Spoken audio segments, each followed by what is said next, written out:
Which player should you avoid in each round of your Dynasty startup draft? We're talking about that in today's video. Give us a like and subscribe. We'll put out Dynasty and redraft content all year long. And as we get, when we hit 500 subscribers, we're probably going to do a giveaway. So make sure you're subscribed. I'll mention how to enter that as we get closer to it. I think we're about 95 subscribers away at the moment, or at the time of this recording. And yes, it is Dynasty startup season. For most of you Dynasty players, your rookie drafts are probably over. Maybe some of you still have them. That's fine. But a lot of you do them in May. It is currently May 28th. And what I have for you today is not a mock draft. This is actually ADP. This is draft that I went and selected each pick according to current startup Dynasty Superflex ADP. And I got this from the guys at South Harmon. I'll leave the link to the Google Doc or Google spreadsheet in the description of this video. Check out South Harmon. They put out a lot of really good Dynasty content. But yes, this is current ADP, where players are going in Superflex Dynasty startup drafts. And what we're talking about is one player in each round 2 through 12, that I'm just going to avoid at that current ADP. Starting off with round 2, and again, this is going to hurt some people because this is obviously a stud, but it's Christian McCaffrey. It's McCaffrey at the 203. I don't want to take Christian McCaffrey in a Dynasty startup draft at the 203. I'm sorry. He's awesome. He's going to be amazing. He's the 101 for redraft. That's no question. He's probably going to put up another monster season if he's healthy, and that obviously has value. But at the 203, there's just too many. If you're going to go the running back way, I'm going to go Bijan, Breece Hall, and Gibbs. The difference between Breece Hall and McCaffrey this year could be a couple points per game for sure. But I can think of Breece Hall for multiple years, right? 3, 4, 5 years of Breece Hall. For McCaffrey, we're kind of in a year-to-year basis. He's at that age. He's going to be 28 in like a week. So we're at that age of like, you can't really look beyond 2024 when it comes to McCaffrey. Now, could he just be awesome and be an alien? Yeah, of course, he's McCaffrey. But I want to avoid him. I'm going to take one of those quarterbacks over him, and Jordan Love and Justin Herbert, even a guy like Kyler Murray. I'm going to take one of these wide receivers, obviously Marvin Harrison, Puka Nacua, even Garrett Wilson, A.J. Brown. I'll take all those players over McCaffrey before I draft him. So I don't want to take him at the 203. Obviously, he's an amazing player. He's broken fantasy a couple times, but 203 in a Dynasty startup is just too rich for my blood.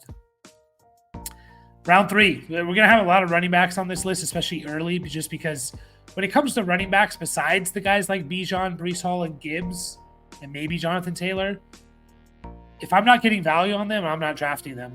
If I'm drafting them at current ADP, I'm not drafting them. Round 3, Travis Etienne at the 310, I'm avoiding that. I'm sorry, but I'm avoiding it. So, Etienne, I've always been a little bit lower on Etienne than the consensus, I would say. Always been a little bit lower.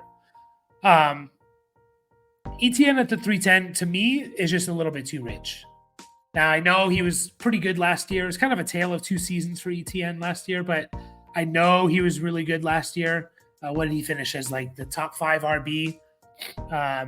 Just double checking that real quick. He finished as RB3 last year. It was kind of a tale of two seasons. His weeks 1 through 8 were amazing. After they had a bye in week 9. After week 9, weeks 10 through 18, Etienne was not very good. I mean, he was the RB16, but he wasn't top 5 RB that you were getting in the first 8 weeks. And I think that's where he's probably going to fall. To me, he's kind of RB 10 to 16 rather than a top 5 guy.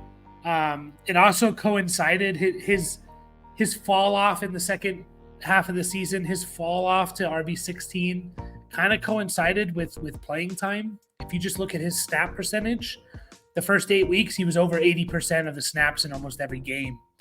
You look at after the bye, he didn't hit 80% of the snaps at all in any game after the bye. He was closer to 65 to 70% on average, which is still really, really good.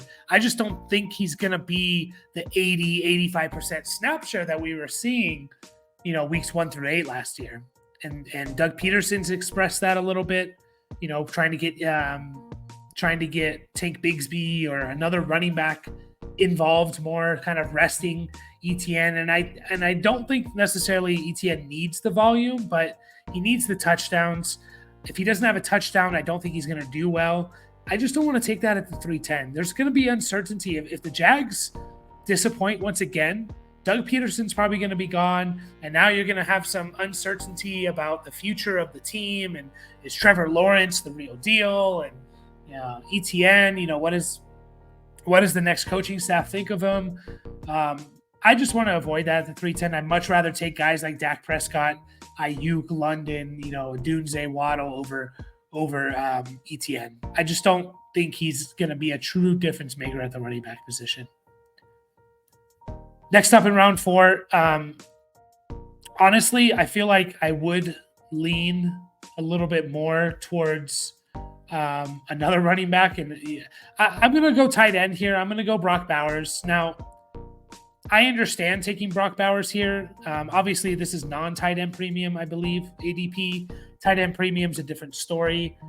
My concern with Brock Bowers is what we saw from, Laporta last year is kind of alien. It's not common for a rookie tight end to be the tight end 1 in total points and points per game. I don't even know if it's ever happened, in the last 20, 25 years besides Laporta. So my point with Bowers, you're going to a team, the Raiders, who the pass volume is already going to be low. You have an alpha receiver in Devontae Adams. You have a really good wide receiver too in Jacoby Myers. You have another really good tight end in Michael Mayer, who was drafted in the high second round last year. I think Bowers could just not live up to the expectations of what we're expecting from this greatest prospect we've ever seen at the tight end position. His first year or two just could be a little bit of a disappointment. I think he's very, very talented, and he could be the wide receiver or the second most targeted player for the Raiders. But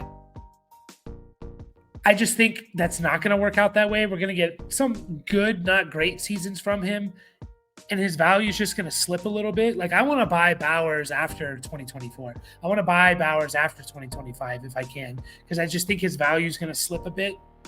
Kind of like with Kyle Pitts. I guarantee you Kyle Pitts was going up here in the second or third round just a couple years ago. Now you can get him at the 5-4. I just think the same thing's going to happen with Bowers, just due to the team he's on.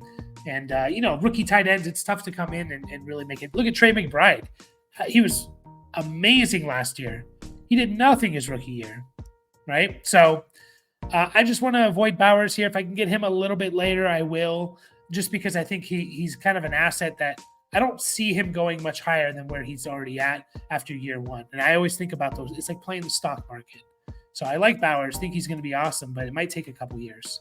Round 5, we're back on the running back list, and it's Josh Jacobs for me. I want to avoid Josh Jacobs at 506. He's essentially on a 1-year contract with Green Bay. He is. And you just look at last year and Josh Jacobs, he was bad. He was just flat out bad. There wasn't, I know he came in late to training camp. I know he missed some games, but he averaged 3.5 yards a carry, 37 catches, 300 yards. So solid numbers there, but only had six touchdowns. He was just flat out bad, and there wasn't really a whole lot of explanation for it. So that always concerns me. Year 5, we're talking about year 5, Josh Jacobs. He's 26 years old, I believe, which isn't old for a running back, but it concerns me to see a fall off of what we saw from Jacobs last year. And again, I know he came into training camp late. We expected a slow start. We didn't expect just a flat out bad season last year. Like, we didn't. And, Zamir White comes in for the Raiders when Josh Jacobs does get hurt. And behind that same offensive line, Zamir White averages 4.3 yards per attempt, whereas Josh Jacobs was averaging 3.5. And he's on a 1-year contract with Green Bay. I really like Marshawn Lloyd coming out, who the Packers drafted. I think it could be a little bit more. You just look at the Packers' history under LaFleur. It's been a 50-50 split between Aaron Jones. Even though Aaron Jones was clearly better than A.J. Dillon, they were still doing essentially like a 50 or 60-40 split. That could be the same, either with A.J. Dillon or Marshawn Lloyd. And we don't know his future. We really don't know his future beyond 2024. And I don't want to take a player who I have no idea what their future is beyond 2024 in round 5. I generally want to avoid those guys. I generally do. So I'm going to avoid Josh Jacobs at the 506.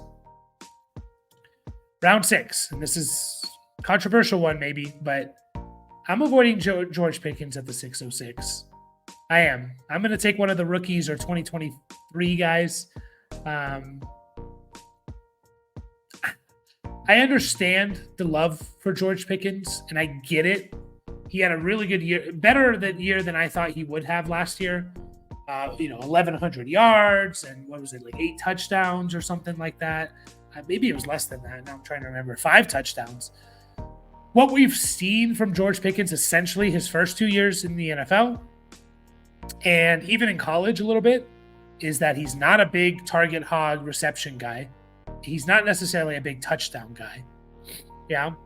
He's averaged basically 4.5 touchdowns his first 2 seasons.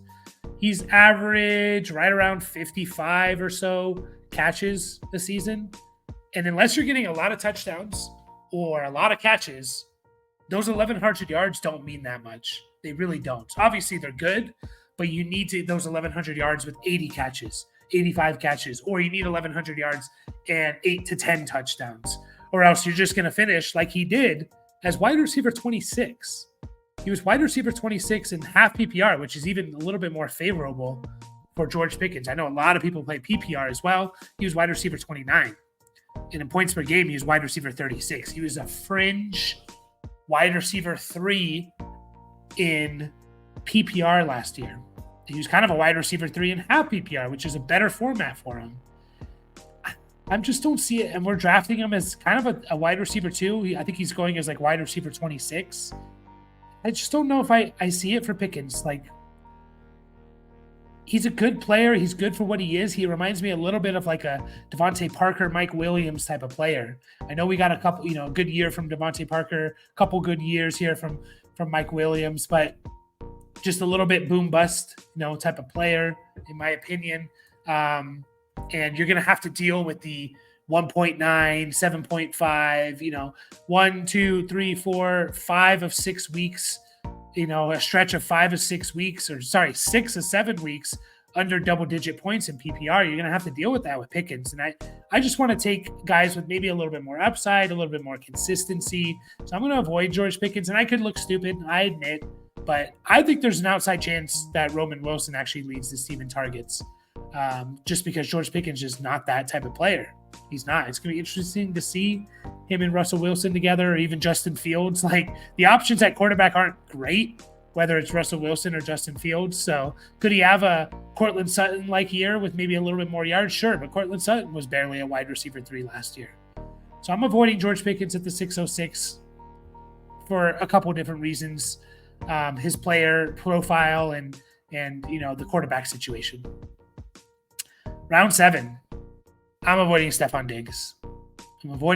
Diggs. I generally like to, and I know I generally like to avoid older players that kind of showed me that they maybe are getting old.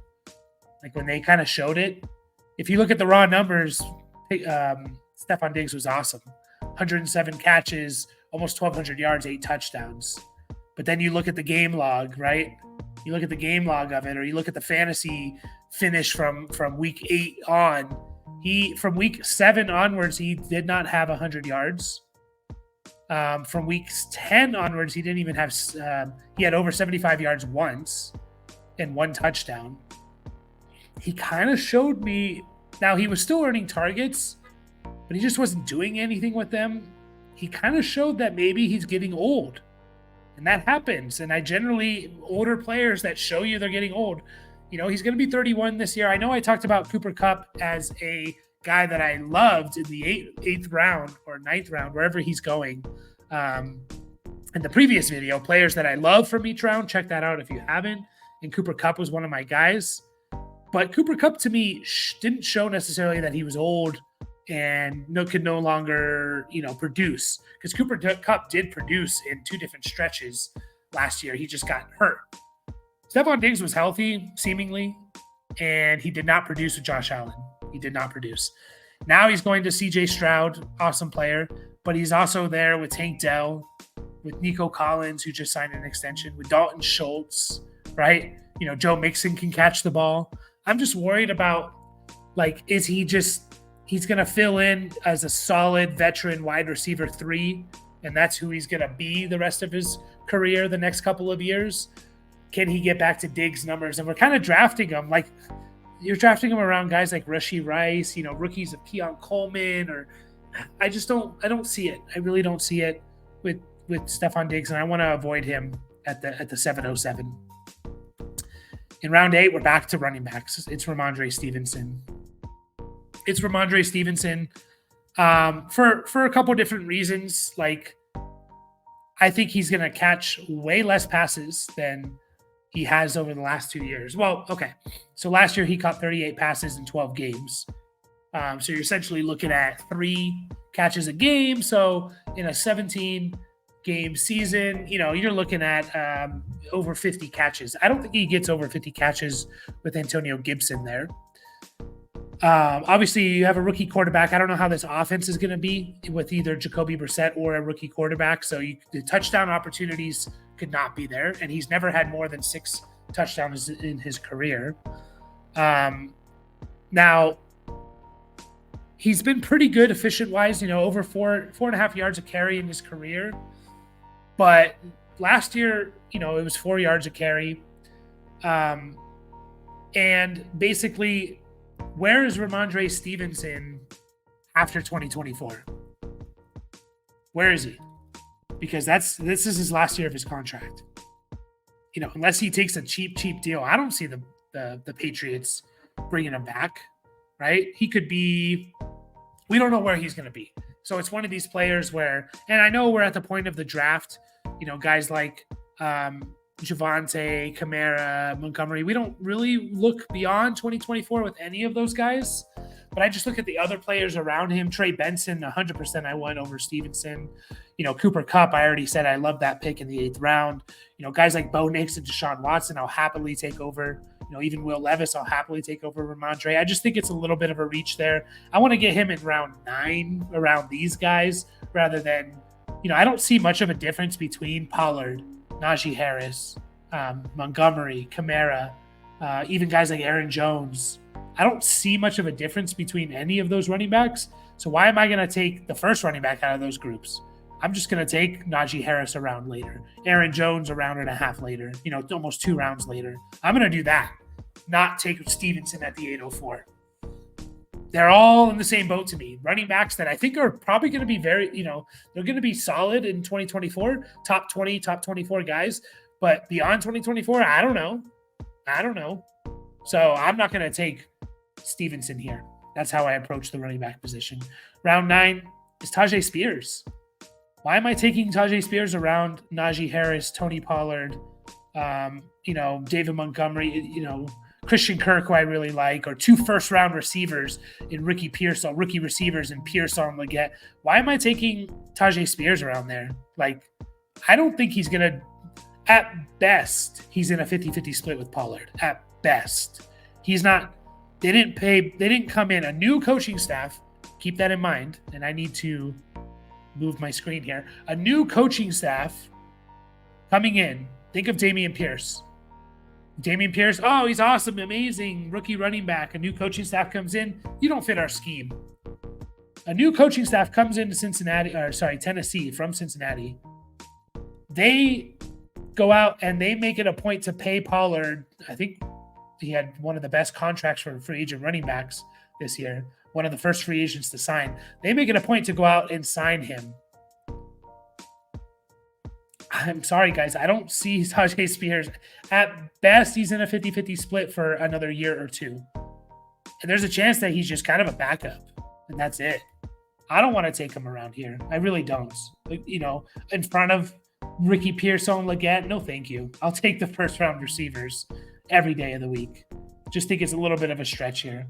Round 10, I believe our second tight end of the list, Cole Kmet at the 10-11. I think he's a fine player, but you're going to hear this a lot. And I could have even said this with guys like Jake Ferguson. I'm looking at if there's anyone else, maybe Njoku, but guys like Jake Ferguson, Cole Kmet, to me, these guys are low end tight end ones. You know, Ferguson for sure is a low end tight end one to me, maybe top 10. But like if you look at like tight end 10 to tight end 17, there's not a whole lot of difference. They're not difference makers. So I don't want to take Cole Kmet. Like, give me the upside of Blake Corum or Aaron Rodgers as my QB3, or, you know, a guy like Keenan Allen, who I could flip for so much more if he hits Keenan Allen or Deontay Johnson. Give me those guys over a Cole Kmet at the 10-11. I think Cole Kmet's going to be fine. I don't think he's going to be amazing. There's no way he's going to. Rookie quarterback and on a team with DJ Moore, Rome Odunze, and Keenan Allen, like, he's going to have 50, 60 catches, 600 yards, and we'll see about touchdowns. So I'm avoiding Cole Kmet there. I just think there's a lot more upside around players. You're just taking, like, you're filling a position rather than shooting for upside. And there's guys after Cole Kmet, you know, even Freiermuth and guys like that, other guys that aren't even on this draft board, that you can take that are going to give you 80% of what Cole Kmet's going to give you. And you can spend, you know, around 13, 14 pick on them. So that's kind of my approach with tight ends. Round 11, back to the running backs. It's Nick Chubb. Again, you just look at the guys going around him. Theoretically, guys like Keenan Allen, Aaron Rodgers, Corum, James Conner, Justin Fields, these guys, you know, Jameson Williams, all these guys are going to be there around where Nick Chubb's going. And I'm worried about Nick Chubb and him coming back from a major knee, a bad knee. I know it's in the beginning of the season. It was a bad injury. His leg literally bent backwards. You know, he's 28 years old, coming off a major injury. I am afraid of running backs like that. I'm already a little bit uncertain. Now, we're in the range of, like, you know, I'll take 1 year running backs in this range. James Conner, I mentioned him. You know, James Conner is just as old as Nick Chubb, I believe, right? And Nick Chubb has been better. But I know that James Conner is 29, actually. He's a year older, or, you know, 6 months or so. But I know that James Conner is going to be there from week 1. And if he's, you know, he's going to play 13 games and he's going to be a top 12 running back when he plays those 13 games. I don't know what to expect from James Conner coming off a huge knee injury. So I'm just going to avoid it altogether. Unless I can get him, you know, a couple rounds later in value, I will. But that's where I'm at with Nick Chubb. And then finally in round 12, the player that I'm avoiding is at the 12-5, and that's Josh Downs. Again, I just look at some of the players going around Josh Downs. You know, Zach Moss. I'll take a running back that I think is going to have a really good season in 2024 over Josh Downs. Josh Downs is getting close to the roster clogger receiver type of category. Troy Franklin, I'll take the upside of Troy Franklin. You know, guys like Singletary, Kendre Miller, I'll take these guys over Josh Downs. Downs. Because, one, I don't really know what we have with Josh Downs. What we saw from last year was 68 catches, 700 yards, and 2 touchdowns. A solid rookie season for sure. A solid rookie season. Excuse me. And we had a good stretch there for, I think it was, weeks 5 to 8, where he was getting 6 for 97, 5 for 21, 5 for 125, 7 for 72. But now we're talking about a team that's led by Anthony Richardson. So we already don't know how much they're going to throw the ball. I think they'll throw the ball, you know, I think they'll be middle of the field throwing the ball, but we don't know. There's not going to be top 5 passing volume, in my opinion. There's an alpha receiver in Michael Pittman who's going to get 130 targets at least or more. You just drafted A.D. Mitchell in the 2nd round, who they seem to really, really like. Josh Downs has his role, but I don't really see it changing too much from this 60, 70 catch guy, 700 yards. So I don't think he's a big touchdown guy. So I'm just avoiding it. Like, I don't know when I'm ever going to start Josh Downs in a standard 12-team start 10 dynasty league. I'll take the upside of some of these running backs or other, you know, young wide receivers. So there you have it, guys. Let me know in the comments. I know some of you will disagree. Please let me know. I love going back and forth in a respectful way. in the comic section. You know, we can talk about things respectfully and disagree. That's fine. But drop us a like and subscribe, and we'll catch you guys all in the next video.